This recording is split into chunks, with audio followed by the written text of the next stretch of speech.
What I find ironic is this.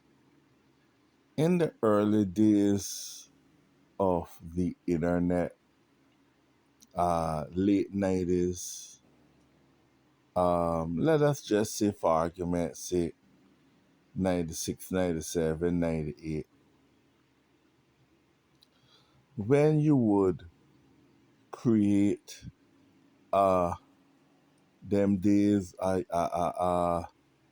Yahoo, um, you would get a Yahoo email. And so when you would go on the internet, one of the first things that you would do in those times is you would basically go on Yahoo, and when you go on Yahoo, you would get uh, Yahoo, uh, the email, and then of course with the email you would email your friends and email whoever, it would just email. And of course, this was before the rise of social media as we know it. And in those days, anonymity was heavily, heavily, heavily encouraged. So when you would sign up for your email and all email address, they would usually ask for you to give like a alias name. I can't remember the term that they would use. I can't remember if it was username or what, but it was usually heavily, highly, highly encouraged that you remain anonymous. This was before Facebook or any such modern social media. So if you went on a chat forum, for example, you would never go on the forum and uh, give your real name or anything like that, or much less your address or anything. You would go in and you would use a alias name. That was the norm. I think they used to call it chat rooms.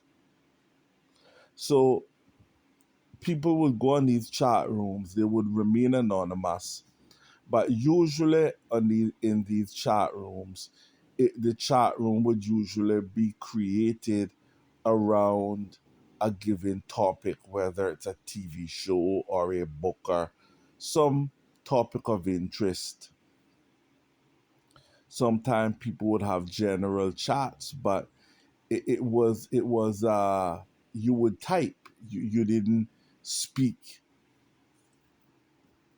It was only text based. There was no video capability, and usually there was no audio capability. You would just chat by way of text. However, what would happen is, strangely enough, uh, many people would bond over these chat rooms, and they would eventually actually get to know each other in real life, because uh, after speaking for so long in the chats and all of this stuff,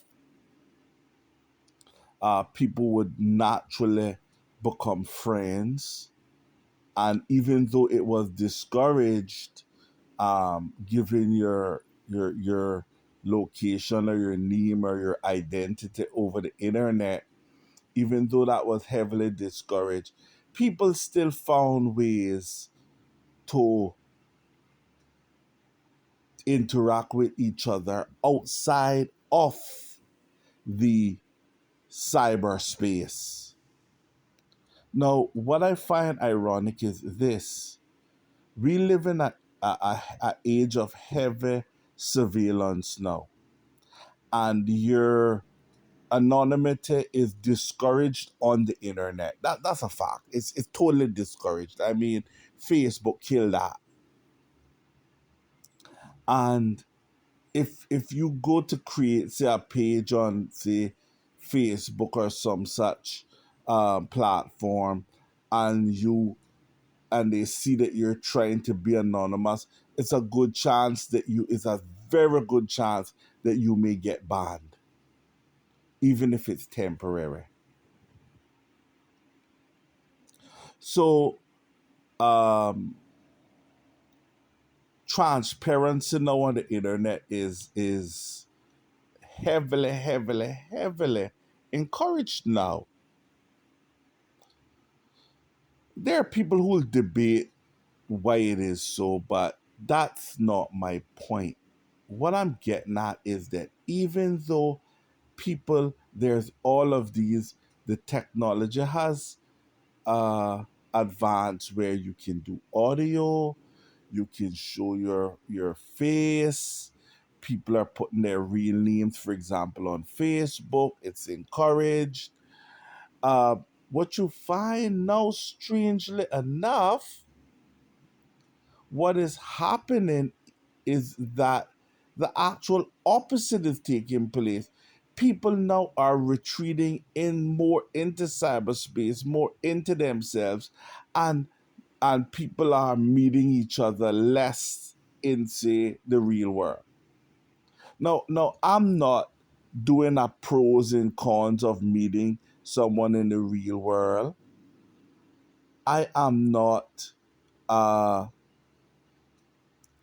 saying I'm for or against it. That's not my point. My point is people are simply not. You would figure, one would assume that know that transparency is encouraged on the internet. You would figure that people would more bond and meet up and be together in real life now, that it would translate into the real world where people would be meeting up more, whereas the actual opposite is taking place. And what is actually even taking place, strangely enough, people aren't communicating with each other in depth like before, where one would give a long, drawn out text and people would take time and read and hear what you had to say, and people would comment. Them days, there was no smartphones. So people would have to come home from work, possibly take a bath, eat some food, relax, get around their desktop, check out their Facebook, go through the feeds, and answer or read through tons of texts. And they were engaging each other.